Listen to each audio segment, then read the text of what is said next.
Hey guys, how's it going? Today I'll be harvesting these bitter gourds since these are ready, definitely, especially the yellow ones here.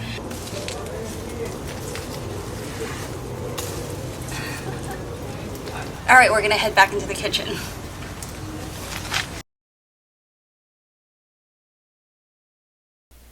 We're going to start by making a salad with this nice ripe bitter gourd, pomegranate.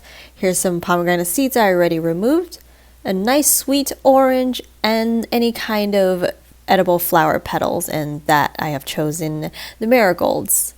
And some different kinds of kales I picked out in the garden. So let's get started.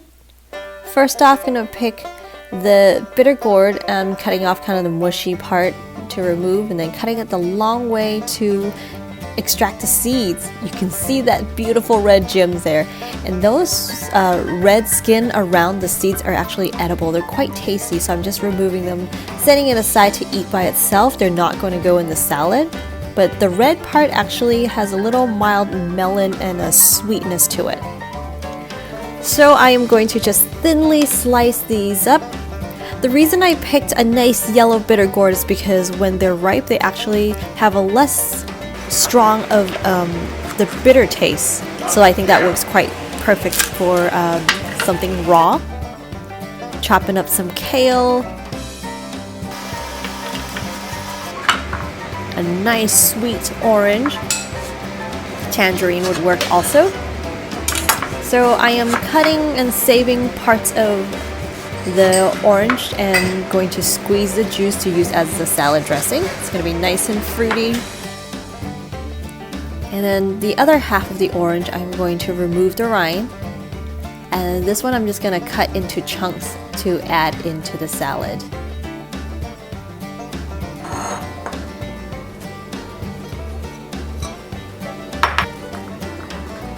Just throwing everything in, just like you do with a salad.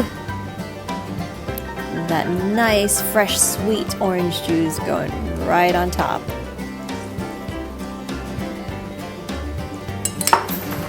Give it a quick mix. And finally adding this in. I wanted to keep the oranges, separate, not mixing in too much so it wouldn't be too soft, just kind of like it to hold its shape. So that's it. I'm going to let the salad marinate for a little bit while we move on to the second dish. I got garlic, eggs, and a really ripe bitter gourd as well. You can use any kind you like with this one actually. You can use a green one if you like a little more crunch to the dish, a little stronger bitterness to it. But here, because I already have a really ripe one, I'm just going to use that. And I'm going to peel the garlic, and maybe you know what I'm making.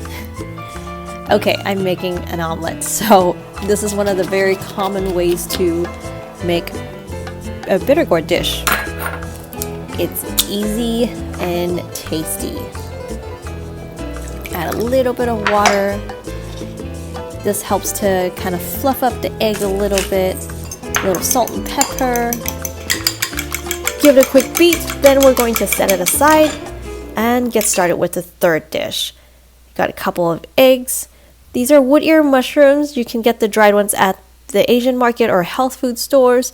You can even pick up the fresh ones sometimes at the farmer's market. And because we are going to stuff this bitter melon, it's best to find one that's more firm. The green ones works the best. It's the easiest, or the one I have, it's still on the firm side. A mushroom of your choice, some tofu, green onions, and cilantro. Very classic garnish and herbs we use for Chinese dishes. Here's my favorite seasoning sauce made from coconut blossom nectar, a little bit of sea salt too. It gives it that like a teriyaki soy sauce kind of a taste, but it has less sodium in it. Now I'm going to be rehydrating the wood ear mushrooms. They were fresh, sitting in the fridge a little too long, so the quickest way to rehydrate even the dry ones is to soak them in water. While we let that soak, we are going to just chop up these green onions. I'm putting some in the stuffing and saving a little bit for later to garnish. Next, preparing the mushrooms, just cutting off the ends to compost, and then the mushroom, just roughly chop them up. The mushrooms add a really great flavor and texture to the stuffing, so I like to just chop them up. You see that they're not perfect, but they're all going in the stuffing. Now preparing the tofu. Now you can get tofu, I got this one actually at the Korean market. They have organic or even non-GMO tofu for a much better price than at like a health food store. So just roughly chopping this up, throwing into the mix also.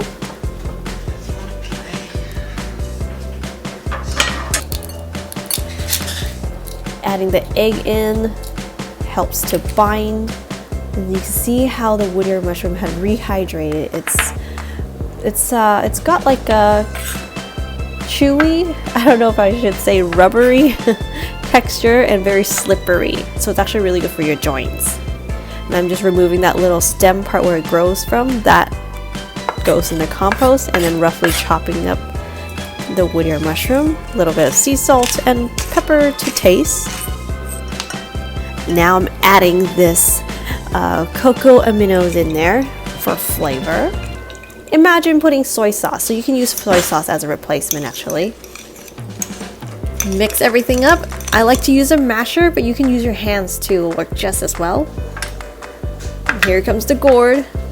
I'm going to be stuffing it, so in order to hold the stuffing well, I'm just going to keep the gourd whole. Again, removing these seeds. These seeds are kind of a nice treat as a dessert later too.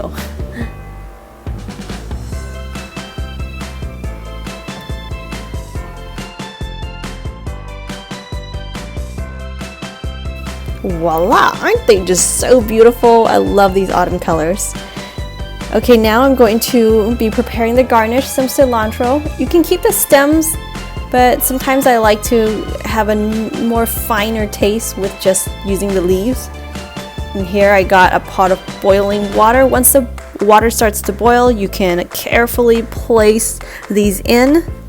Be careful not to burn yourself.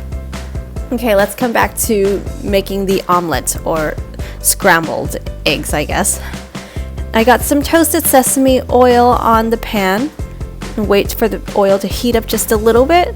Added the garlic in. Until the garlic browns a little, I'm going to add in these bitter gourd. And this is the pretty ripe, one of the most ripe bitter gourd I'm using here. And the eggs just goes right in. And I'm making this trying to keep the eggs not to be overcooked so that it tastes more creamy and fluffy. And once everything starts to bind, I keep the lid on for about maybe half a minute or 1 minute at the most, just to set everything. And that's what they look like. And now we have the last dish. I'm just scooping up these things that kind of float out from the stuffing. It just creates a nicer presentation, more clean looking, I guess. But if you don't care, you can just leave it there. Okay, once the bitter gourd has softened, it's ready to eat. And then with the rest of the tofu, since I didn't use the whole block of it, I'm just going to lightly warm it up and add it to the soup.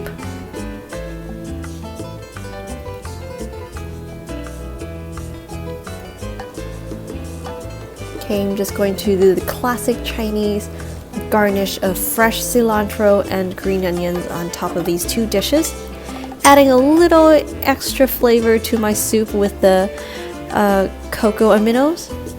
And here I got 3 dishes for a nice small family meal. Okay, I can't wait. I really love this nice fresh salad. Oh, it's so fruity. It's so good. So refreshing. A little bit of the bitterness and the nutty flavors of the kale. So crisp. you know, the marigold adds so much beauty to this, and oh, the pomegranate so juicy, and then just cutting these bitter gourds in such thin slices really makes it so good. It's the omelet.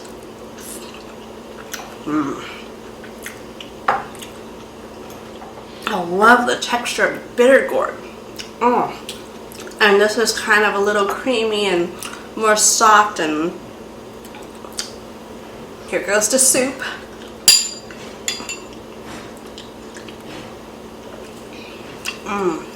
Wow, it's got so much flavor.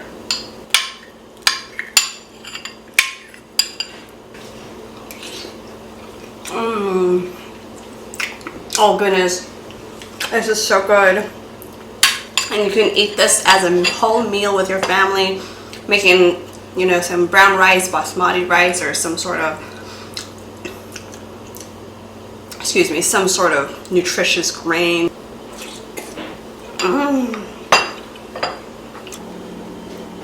Thank you so much for joining me on this meal. I hope you do give these recipes a try, or you know, be inspired by it somehow in some ways if you ever come across this vegetable, or if you decide to start growing it. This is really one of my favorite vegetables. It adds a lot of complexity to the flavors of foods, and it's also a very healing vegetable. So if you enjoyed this video, be sure to hit the like button and subscribe to the channel for more videos, and please share this video with your family and friends if you enjoyed it. That would really help me out. And leave your comments, or well, if you have questions for me, leave them in the comments below. You can also follow me on Facebook and Instagram, where I do more current updates of my life and the garden, things growing in the garden. So I'll leave the information you need just down below this video. Thank you so much for joining me, and I'll see you right back here in the next one. Bye!